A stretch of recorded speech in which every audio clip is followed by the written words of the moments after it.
Good evening बच्चों। देखो बच्चों, अपने इतिहास में 9वां जो चैप्टर है वो पढ़ रहे थे अपने, और चैप्टर का नाम था शासक और इतिवृत्त। अर्थात इस चैप्टर में अपने मुख्य रूप से किन शासकों की बात कर रहे थे? मुगल शासकों की बात कर रहे थे। इस चैप्टर की भैया अपने 2 क्लास हो चुकी है और आज तीसरी क्लास है। और साथ ही साथ में मैं आपको ये भी कहूँगा कि आज इस चैप्टर की सबसे मेन क्लास है, सबसे मेन, जहाँ से सबसे ज़्यादा क्वेश्चन पूछे जाते हैं। देखो आपको दिख रहा होगा, जैसे सिजदा, चार तस्लीम, जमी बोसी, दीवाने आम, दीवाने खास, ये क्या है? ठीक है, छोटे क्वेश्चन आपके यहीं से आएंगे, ये मान के चलो आप कि सिजदा क्या है। इधर आपके राजधानी वाला चैप्टर है, पहली राजधानी कौन सी थी, अकबर के समय कौन सी थी, शाहजहां ने कौन सी बनाई। बड़े ही इंटरेस्टिंग क्वेश्चन यहाँ से बनेंगे और लगभग 15 से 20 क्वेश्चन आज की अपनी इस क्लास से बन रहे हैं। इसलिए आप अंत तक वीडियो के साथ में बने रहे। वीडियो के लास्ट में मैं आपको नोट्स भी लिखा दूंगा, लेकिन इसको स्टार्ट करने से पहले आज का क्वेश्चन, जिसका आंसर आपको कमेंट बॉक्स में देना है। क्वेश्चन है भैया, हुमायूं नामा की रचना किसने की? एक पुस्तक है, इसका नाम है हुमायूं नामा, जिसमें हुमायूं के बारे में वर्णन किया गया है। जैसे बादशाह नामा है, उसमें शाहजहां के बारे में है। अकबर नामा है, उसमें अकबर के बारे में है। बाबर नामा है, उसमें बाबर के बारे में है। इसी प्रकार से है हुमायूं नामा। आपको यह बताना है इस पुस्तक की रचना किसने की थी। ओके, अब स्टार्ट करते हैं भैया अपने आज की क्लास। देखो, फर्स्ट पॉइंट है भैया अपने राजधानी नगर, मतलब मुगल जो शासक थे उनके समय कौन कौन सी राजधानियां रही। देखो यहां पर मुगल साम्राज्य का हृदय स्थल कहा जाता है भैया किसको? राजधानी को। जैसे दिल्ली अपने भारत की राजधानी है, भारत की राजधानी क्या है? दिल्ली है, तो अपने कह सकते हैं कि भारत का हृदय जो है वो क्या है? दिल्ली है। तो इसी प्रकार से मुगल शासकों की जो राजधानियां होती थी उनको मुगल शासकों की हृदय स्थली कहा जाता था, क्योंकि यहीं पर भैया मुगल शासकों का क्या लगता था? दरबार लगता था। क्लियर है? मुगलों की जो पहली राजधानी थी वो कौन सी थी भैया? आगरा थी। और आगरा किसने बनाई थी? बाबर ने बनाई थी। आपको याद हो, बाबर 1526 ईस्वी भारत आ गया था, और भारत आने के बाद में इसने पहली जो लड़ाई लड़ी थी वो लड़ी थी लोधी वंश का शासक था इब्राहिम लोधी, उसको हराया था। और लोधी वंश का जो शासक था इब्राहिम लोधी, वो कहाँ का था? आगरा का था। इस प्रकार इब्राहिम लोधी को हराकर बाबर ने किसके ऊपर अधिकार कर लिया था? आगरा पे अधिकार कर लिया। फिर भैया आगरा में जो अकबर था, इस अकबर ने बलुआ लाल पत्थर से कौन सा किला बनाया? आगरा का किला बनाया। देखो, आगरा का किला किसने बनाया था? अकबर ने बनाया था। अगर पूछ ले आगरा का ताजमहल किसने बनाया था, तो वो शाहजहां ने बनाया था। ठीक है, इसी अकबर ने भैया 1570 में अपनी राजधानी जो है वो चेंज करके कौन सी बना ली? फतेहपुर सीकरी बना ली। फतेहपुर सीकरी को अकबर ने 1570 में, देखो यहाँ पे क्वेश्चन है, सीधा सा क्वेश्चन पूछते हैं कि अकबर ने फतेहपुर सीकरी को राजधानी कब बनाया? 1570 में बनाया था। अब यहाँ पे क्वेश्चन यह आता है कि साहब फतेहपुर सीकरी को राजधानी क्यों बनाया अकबर ने? ऐसे क्या कारण थे जिनकी वजह से फतेहपुर सीकरी को राजधानी बनाया? तो पहला कारण तो क्या हो गया कि फतेहपुर सीकरी जो है वो अजमेर जाने वाली सीधी सड़क पर स्थित था। मतलब फतेहपुर सीकरी से आप सीधे कहां जा सकते हो? अजमेर जा सकते हो। और सबसे मेन कारण, यहां पर शेख मोइनुद्दीन चिश्ती, या जिनको अपने शेख सलीम चिश्ती बोलते हैं, इनकी यहां पर क्या थी? एक प्रकार से दरगाह थी। यहां पर शेख मोइनुद्दीन चिश्ती की कुटिया थी। शेख मोइनुद्दीन चिश्ती या शेख सलीम चिश्ती, इन्हीं का नाम है भैया। और इन्हीं के आशीर्वाद से अकबर का बेटा जहांगीर पैदा हुआ था। इसीलिए जहांगीर के बचपन का क्या नाम था? सलीम था। किनके आशीर्वाद से? शेख मोइनुद्दीन चिश्ती, या इन्हीं का नाम है शेख सलीम मोइनुद्दीन चिश्ती। क्लियर है? इसी फतेहपुर सीकरी में भैया बाद में शेख सलीम चिश्ती का मकबरा जो है वो भी किसने बनाया था? अकबर ने बनवाया था। सीकरी में ही अकबर ने भैया एक विशाल दरवाजे का निर्माण करवाया। फतेहपुर सीकरी में अगर आप जाओगे तो आपके सामने एक विशाल दरवाजा आएगा, और उस विशाल दरवाजे का नाम है बुलंद दरवाजा। और ये किस याद में बनाया था अकबर ने? अकबर ने भैया गुजरात की विजय की थी। इस गुजरात विजय के उपलक्ष्य में फतेहपुर सीकरी में क्या बनवाया था? बुलंद दरवाजा बनाया। 1572-73 के आसपास गुजरात की विजय की थी अकबर ने। फिर अकबर ने भैया 1585 में अपनी राजधानी कौन सी बना ली? लाहौर को बना ली। मतलब पहले आगरा रही, फिर फतेहपुर सीकरी आ गई और फिर किसको बना ली? लाहौर को बना ली। क्लियर है। इसके बाद में भैया जहांगीर के टाइम आ गया, शाहजहां आ गया। शाहजहां के समय देखो, शाहजहां जो था इसने भैया 1648 में अपनी राजधानी चेंज कर दी और राजधानी कौन सी जगह बनाई? शाहजहानाबाद बनाई। एक नया नगर बसा दिया, इसका नाम था शाहजहानाबाद। यह कहाँ पे है? अपने दिल्ली में है। दिल्ली का प्राचीन नगर है, एक रिहायशी इलाका है, यहाँ पे ये रईसों का इलाका है। वहां पर शाहजहां जो था उसने अपनी क्या बनाई? राजधानी बनाई। और यहीं पर शाहजहां जो था इसने लाल किला, चांदनी चौक का जो बाजार है वो, और जामा मस्जिद का क्या करवाया? निर्माण करवाया। ठीक है। मतलब शाहजहां ने 1648 में अपनी राजधानी कौन सी बना ली? शाहजहानाबाद, दिल्ली के पास में। ठीक है, दिल्ली का ही एक नगर है ये। वहां पर राजधानी बनाई। वहीं पर शाहजहां ने लाल किला बनाया, वहां पर चांदनी चौक का बाजार लगवाया और वहीं पर भैया जामा मस्जिद का क्या करवाया? निर्माण करवाया। अब देखो आगे, अब बात करते हैं भैया मुगल दरबार की। यहां से देखो बहुत क्वेश्चन आते हैं, बहुत ज्यादा क्वेश्चन यहां से आपके पुटअप होते हैं, क्योंकि बड़ा ही इंटरेस्टिंग टॉपिक है ये। देखो, मुगल दरबार जो होता है भैया वो दरबार का केंद्र बिंदु होता है और यहीं पर क्या होता है? राज सिंहासन होता है या तख्ते ताउस होता है। राज सिंहासन का मतलब जहां पे राजा क्या करता है? विराजमान होता है, जहां पे राजा बैठता है, जहां पे राजा के सामने दरबारी बैठते हैं, वो होता है राज सिंहासन। ठीक है। इस दरबार में भैया हैसियत का जो निर्धारण है वो दूर व पास बैठने से होता था। मतलब कौन से व्यक्ति की दरबारी की हैसियत कितनी है, किसकी हैसियत ज्यादा है, किसकी हैसियत कम है, इसका निर्धारण किस आधार पे होता? जो राजा के जितने पास बैठता था उसकी हैसियत उतनी ही ज्यादा होती। समझ रहे हो? जैसे मान लो यहां राजा बैठा है, यहां राजा के पास में जो मंत्री वगैरह बैठते थे, दरबारी बैठते थे, वो राजा के सबसे ज्यादा करीबी होते थे, उनकी सबसे ज्यादा हैसियत होती। मतलब जो जितना पास बैठता उसकी उतनी ही ज्यादा हैसियत होती, जो जितनी दूर बैठता उसकी उतनी ही कम हैसियत होती। तो हैसियत का निर्धारण जो है वो किस आधार पर होता था? उनके दूर व पास बैठने से। बादशाह के सिंहासन पर बैठने के पश्चात कोई दरबार से बाहर नहीं जाता था। अब राजा दरबार में आ गया, राजा जब सिंहासन पर बैठ जाता था तो किसी भी दरबारी को सिंहासन से, दरबार से बाहर जाने की अनुमति नहीं थी। अगर कोई बिना पूछे चला जाता, कोई बीच में खड़ा हो जाता तो उसको क्या किया जाता था? दंडित किया जाता था। इसके अलावा अबुल फजल जो है इसने अकबर के दरबार का उल्लेख किया है। इसने अबुल फजल ने कहा है कि अकबर जब दरबार लगाते थे तो क्या पीटा जाता था? ढोल पीटा जाता था। मतलब अकबर के द्वारा जब दरबार लगाया था तो जोर जोर से ढोल बजाया जाता था। ढोल, ढोल जानते हो आप सब लोग? ढोल बजाया जाता था और साथ ही साथ में अल्लाहू अकबर, अल्लाहू अकबर, इस प्रकार से नारे लगाए जाते थे। इसका ढोल पीटने का मकसद क्या था? ढोल पीटने का मकसद यह था कि सभी को पता चल जाए कि हाँ अकबर दरबार लगा रहे। तो अकबर के जितने भी रिश्तेदार वगैरह होते थे वो दरबार में उपस्थित हो जाते। रिश्तेदार मतलब इससे पोता है, पोती है, बेटा है, बहू है, रानियां वगैरह है, सारे के सारे कहाँ आ जाते? दरबार में आ जाते थे। किसकी वजह से? ढोल की आवाज सुनकर। और जो कॉर्निश होते थे वो अपने स्थान पर खड़े रहते थे। ये क्वेश्चन पूछा हुआ है भैया, कॉर्निश कौन होते हैं? कॉर्निश जो होते हैं वो अपने स्थान पर खड़े रहते थे। अब बात आती है गुरु जी कॉर्निश क्या होता है? देखो, ये कॉर्निश भैया एक अभिवादन का तरीका होता है। इसमें जो दरबारी होते थे वो दाएं हाथ की तलहटी को ललाट पर लगाकर झुकते थे। दाएं हाथ मतलब आपका ये दायां हाथ हो गया, ठीक है। इसकी तलहटी है मतलब ये हथेली, इसको इस प्रकार से लगाकर राजा का क्या करते थे? अभिवादन करते थे। उसको बोलते हैं कॉर्निश। इसके अलावा अभिवादन का एक तरीका और था जिसका नाम था सिजदा।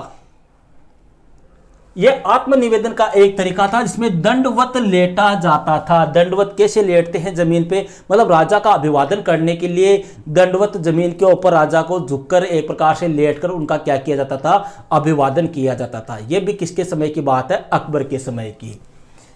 ये दो चीजें ये भैया किसने प्रारंभ की थी? शाहजहां ने की थी। यह भी अभिवादन का ही तरीका है। चार तस्लीम, देखो पहली बात तो चार तस्लीम। चार तस्लीम क्या है? यह भी अभिवादन का तरीका है जिसमें दाएं हाथ को जमीन पर रखा जाता था और तलहटी जो होती थी, हाथ की तलहटी जानते हो? हथेली जिसे बोलिया ग्राफ, हाँ ठीक है, यह ऊपर की ओर होती थी। समझ गए? मतलब ऐसे रख दो हाथ को और फिर धीरे धीरे हाथ को इस प्रकार से उठाओ। फिर व्यक्ति धीरे धीरे खड़ा होकर तलहटी को सिर से लगता था। ऐसा कितनी बार होता था? 4 बार ऐसा किया जाता था, इसलिए इसको क्या नाम दिया गया? 4 तस्लीम। समझ गए? मतलब दाएं हाथ को जमीन पर, ये दायां हाथ हो गया, इसको जमीन पर इस प्रकार से रख दो, इस प्रकार से हथेली ऊपर होनी चाहिए और इस प्रकार से नीचे दो, फिर धीरे धीरे धीरे धीरे ऐसे ऊपर हो और फिर इस प्रकार से राजा का अभिवादन करो। और ऐसा कितनी बार करना पड़ता था? 4 बार करना पड़ता था। इसको बोलते हैं भैया 4 तस्लीम। एक फरता और थी, इसको बोलते हैं जमी बोसी, अर्थात जमीन को चूमना। मतलब राजा का अभिवादन करने के लिए इस प्रकार से जमीन को चूमा जाता था। ठीक है, ये दोनों ही जो सिस्टम है, ये दोनों ही जो फरताएं हैं, वो किसके द्वारा प्रारंभ की गई थी? शाहजहां के द्वारा प्रारंभ की गई थी। जो बादशाह होता था वो अपने दिन की शुरुआत जो है वो सूर्योदय के समय कुछ धार्मिक प्रार्थनाओं से करता था। मतलब दिन उगने के बाद में राजा जो है वो नित्य क्रियाओं से निवृत्त होने के पश्चात में क्या करता था? कुछ धार्मिक प्रार्थनाएं करता और उसके बाद में राजा क्या करता था? झरोका दर्शन देता था। झरोका दर्शन मतलब कोई खिड़की होती उससे बाहर देखता। बाहर इसलिए देखता क्योंकि राजा के जो प्रजा वगैरह होती, जो महिलाएं, औरतें वगैरह, पुरुष, बच्चे वगैरह, वो सब राजा का दर्शन करने के लिए वहां पे खड़े रहते थे। तो राजा उनको दर्शन देने के लिए क्या देता था? झरोका दर्शन देता था। क्लियर है? दीवाने आम, ये कई बार आता है भैया। देखो, दीवाने आम और दीवाने खास। आम का मतलब जो नॉर्मल, अर्थात ये कैसी सभा थी? सार्वजनिक सभा थी। एक सार्वजनिक सभा होती थी, जिस स्थान पे होती थी उसको बोलते हैं दीवाने आम। ठीक है, यह सार्वजनिक सभा भवन होता था जहां पे 2 घंटे तक बादशाह रहता था और जो राज्य के अधिकारी थे वो राज्य के अधिकारी राजा को रिपोर्ट देते थे, राज्य के बारे में बताते थे कि किस प्रकार से राज्य का संचालन हो रहा है, क्या नहीं हो रहा है, क्या सही हो रहा है, क्या गलत हो रहा है। फिर एक सभा भवन होता था भैया, उसको बोलते दीवाने खास। खास का मतलब मेन, इसका मतलब यह एक प्रकार से निजी सभा भवन होता था और इसमें ओनली बड़े बड़े मंत्री, राजा के खास व्यक्ति ही इसमें क्या होते थे? शामिल होते। देखो, यह निजी सभा भवन होता था, इसमें राज्य के वरिष्ठ मंत्रियों से मिलता था। कौन? राजा। और उनसे अपने कर वगैरह का, राजस्व वगैरह का क्या लेता था? हिसाब वगैरह लेता था। तो आपको सीधा सा क्वेश्चन पूछे, दीवाने खास क्या है, दीवाने आम क्या है, या दीवाने खास और दीवाने आम में अंतर क्या है? ये क्वेश्चन भैया बहुत बार एग्जाम में आए हुए हैं। ठीक है, इसके बाद में देखो भैया, मुगल सम्राट जो होता था वो वर्ष में मुख्य रूप से 3 ही त्योहार मनाते थे। मतलब ऐसे त्योहार तो बहुत मनाते थे, लेकिन मेन जो 3 त्योहार थे वो कौन कौन से थे? पहला तो राजा का जन्मदिन, बड़ी धूमधाम से मनाया जाता था। दूसरा बसंत का आगमन, बसंत ऋतु आ रही है वो। और तीसरा भैया फारसी का जो नववर्ष होता है, नववर्ष, इसको नौरोज बोलते हैं फारसी में, नववर्ष। ठीक है, नववर्ष होता है ना, नई साल, वो। ये 3 पर्व जो है वो बड़े ही धूमधाम से मुगल शासकों के द्वारा मनाए जाते थे। इनके अलावा सिंहासन रोहण की वर्षगांठ, ईद, होली, सब ए बारात के पर्व भी बड़े धूमधाम से मनाए जाते थे। मतलब ये तो 3 मेन है, सबसे मेन तो ये मनाए जाते थे। इनके अलावा राजा कब बना था उसकी सालगिरह आ गई, वर्षगांठ आ गई, वो मनाते। ईद का पर्व मनाते, होली का पर्व मनाते, सब ए बारात का पर्व भी मनाते थे। अब बात आती है, गुरुजी ये सब ए बारात क्या है? देखो, मुसलमानों का जो कैलेंडर है, मुस्लिम संप्रदाय का हिजरी संवत है, उस हिजरी कैलेंडर का जो 8वां महीना अर्थात 14वां अपना जो सावन होता है ना, 14वें सावन की पहली पूर्णिमा की रात, पहले पूर्ण चंद्रमा की रात, इस दिन यह पर्व मनाया जाता था। हिजरी माह के 8वें, समझ गए, हिजरी संवत के 8वें माह को, या हिजरी कैलेंडर के अनुसार 8वें माह में 14वें सावन की पहली पूर्ण चंद्रमा की रात को क्यों मनाया जाता था? इस दिन देखो प्रार्थना वगैरह की जाती, आतिशबाजी की जाती, मतलब प्रार्थना करता कि हमसे जो गलती होगी मैं माफ कर दे और मगा पुराना पाप सगड़ा साफ माफ हो जाए। इस प्रकार की गलतियां जो की है उनके बारे में प्रार्थनाएं करते। आतिशबाजी मतलब पटाखे वगैरह छोड़े जाते थे। ठीक है, क्यों? क्योंकि इससे क्या हो जाते थे? पाप माफ हो जाते। मुस्लिम संप्रदाय का यह पर्व है और ऐसा मनाता है कि यह मनाने से अपने जितने भी पाप अपने किए वो सारे क्या हो जाएंगे? माफ हो जाएंगे और अगले साल के लिए अपना जो है वो भाग्य क्या होगा? निर्धारित होगा। इस प्रकार की सोच थी कौन से पर्व पे? सब ए बारात। इसके अलावा यह मुगल काल में जो शाही परिवार होता था उसमें कोई अगर विवाह होता तो उस विवाह के ऊपर भी काफी खर्चा किया जाता था। जैसे अपने बुक में एक विवाह का उल्लेख है, औरंगजेब जो था, इस औरंगजेब का भाई था दारा शिकोह, उसका विवाह है। ये दारा शिकोह कौन था? औरंगजेब का भाई, या वैसे कहते शाहजहां का सबसे बड़ा बेटा इसका। और नादिरा, नादिरा थी एक राजकुमार था परवेज, उसकी पुत्री, इनके विवाह का उल्लेख है। और इस विवाह को कब हुआ था? ये विवाह 1633 में हुआ था। और इस विवाह पर उस टाइम पे भैया कितने रुपए खर्च हुए थे? 32 लाख रुपए खर्च हुए थे। तो कहने का मतलब हो गया कि विवाह जो है वो भी बड़ी धूमधाम से, बड़े ही शाही तरीके से, एक प्रकार से बहुत ही ज्यादा खर्चीला विवाह एक प्रकार से मुगल काल में किया जाता था। अब आप कॉपी निकालो और हेडिंग लगाओ भैया राजधानी नगर, और इसमें थोड़ा सा स्पीड से लिखो। मुगल साम्राज्य का हृदय स्थल उसकी राजधानी होती, जहां पर दरबार लगता था।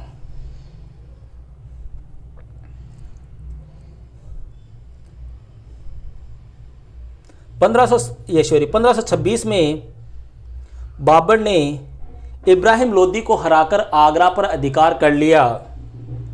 इसके पश्चात आगरा में ही अकबर ने 1560 में आगरा के किले का निर्माण करवाया, जो लाल बलुआ पत्थर से बना हुआ है। 1570 में अकबर ने अपनी नई राजधानी फतेहपुर सीकरी को बनाया, क्योंकि फतेहपुर सीकरी अजमेर को जाने वाली सीधी सड़क पर स्थित था और यहीं पर शेख सलीम मोइनुद्दीन चिश्ती की दरगाह थी।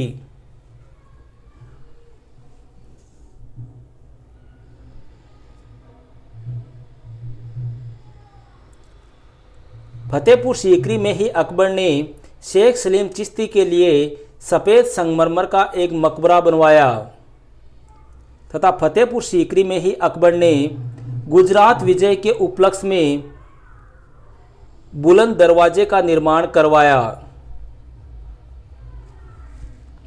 इसके पश्चात 1585 में अकबर ने अपनी राजधानी लाहौर को बना लिया।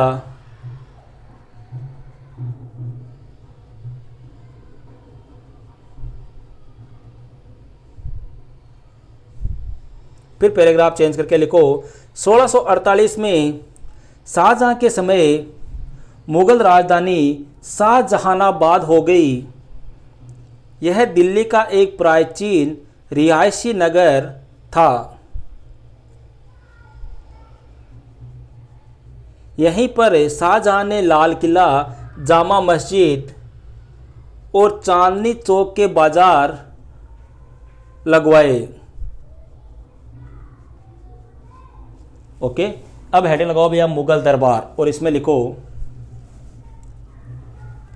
मुगल दरबार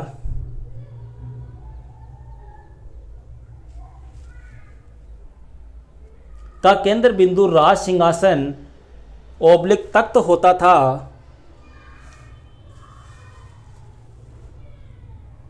इस दरबार में कई दरबारी होते, जिनकी हैसियत का निर्धारण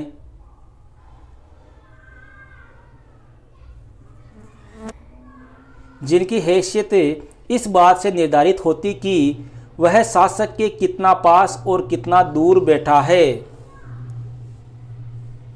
अर्थात जो शासक के जितना पास होता, उसकी हैसियत उतनी ही ज़्यादा होती थी।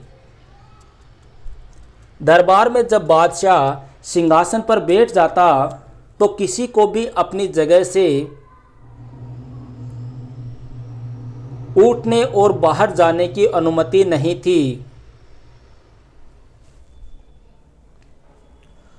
अबुल फजल ने कहा है कि जब अकबर दरबार लगाते तो ज़ोर ज़ोर से ढोल पीटा जाता और साथ ही अल्लाह का गुणगान होता था। यह इसलिए किया जाता ताकि अकबर के पुत्र, पौत्र, दरबारी और वे सभी जिन्हें दरबार में प्रवेश की अनुमति थी, वे उपस्थित हो जाए और कॉर्निश अपने स्थान पर खड़े रहते थे। कॉर्निश अभिवादन का एक तरीका है जिसमें दरबारी दाएं हाथ की तलहटी को ललाट पर लगाकर झुकते थे।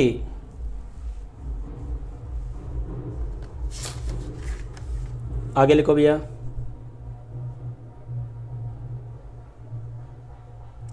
दरबार में शिष्टाचार का जरा सा भी उल्लंघन होने पर मृत्युदंड यशोरी उल्लंघन होने पर उस व्यक्ति को तुरंत दंडित किया जाता था।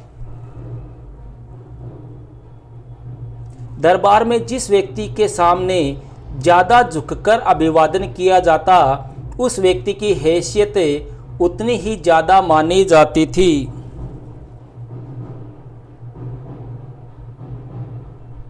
आत्मनिवेदन का उच्चतम रूप यशोरी, ऐसे हेडिंग लगा लो फिर सिजदा। इसमें लिखो यह आत्मनिवेदन का एक उच्चतम रूप था जिसमें दंडवत लेटा जाता था। शाहजहां के समय अभिवादन के 2 नए तरीके प्रारंभ हुए जिनमें नंबर 1 लगाओ 4 तस्लीम, और इसमें लिखो यह अभिवादन का एक तरीका था जिसमें दाएं हाथ को जमीन पर रखा जाता तथा तलहटी ऊपर की ओर होती। फिर व्यक्ति धीरे धीरे खड़ा होकर तलहटी को सिर पर रखता।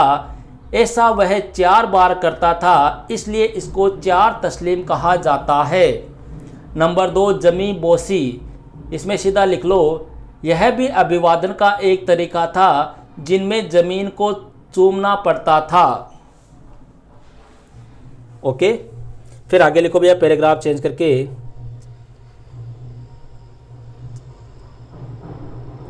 बादशाह अपने दिन की शुरुआत सूर्योदय के समय धार्मिक प्रार्थनाओं से करते और उसके पश्चात झरोका दर्शन देते थे, क्योंकि झरोके के नीचे के लोग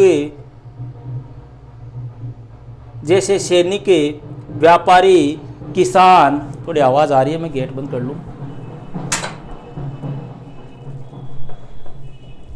जैसे सैनिक, व्यापारी, किसान, शिल्पकार, बीमार बच्चों के साथ औरतें राजा के दर्शन करने हेतु आती थी। झरोका दर्शन की फरता का उद्देश्य जन विश्वास के रूप में शाही सत्ता की स्वीकृति को और विस्तार देना था। आगे लिखो झरोके में 1 घंटा बिताने के बाद, मतलब 1 घंटे के लिए झरोका दर्शन दिया जाता था। झरोके में 1 घंटा बिताने के पश्चात बादशाह दीवाने आम में आता था। अब ये दीवाने आम लिख लो, इसके आगे हेडिंग लगा के लिखो दीवाने आम के आगे। यह सार्वजनिक सभा भवन होता जिसमें बादशाह 2 घंटे तक रहता था तथा अधिकारियों से राज्य की रिपोर्ट लेता। इसके पश्चात बादशाह दीवाने खास में जाता था। फिर दीवाने खास हेडिंग लगाओ और इसमें लिखो यह एक निजी सभा भवन होता जिसमें राज्य के वरिष्ठ मंत्री होते। राजा उनसे मिलता तथा राजस्व और कर के बारे में जानकारी प्राप्त करता। आगे लिखो भैया पैराग्राफ चेंज करके। मुगल शासक वर्ष में 3 मुख्य त्योहार मनाया करते थे जो इस प्रकार है। नंबर 1 राजा का जन्मदिन, नंबर 2 वसंत आगमन, नंबर 3 फारसी नवरस। फिर नीचे लिखो इसके अलावा सिंहासन रोहण की वर्षगांठ, ईद, होली तथा सब ए बारात के पर्व भी बड़ी धूमधाम से मनाए जाते थे। सब ए बारात हेडिंग लगा के लिख लो भैया। यह हिजरी कैलेंडर के 8वें माह में अर्थात 14वें सावन की पहली पूर्ण चंद्र रात को मनाया जाता था। इसमें प्रार्थनाएं और आतिशबाजी की जाती, क्योंकि मुस्लिम संप्रदाय का यह मानना था कि इससे पाप माफ हो जाते हैं और आगे आने वाले वर्ष का भाग्य निर्धारित होता है। इसके आगे लिखो भैया मुगल काल में शाही परिवारों में भी विवाह का आयोजन काफ़ी खर्चीला होता था।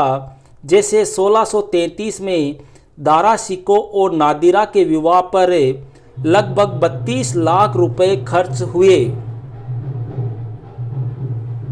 इसके अलावा राजा के जन्मदिन के अवसर पर राजा को विभिन्न वस्तुओं से तोला जाता था,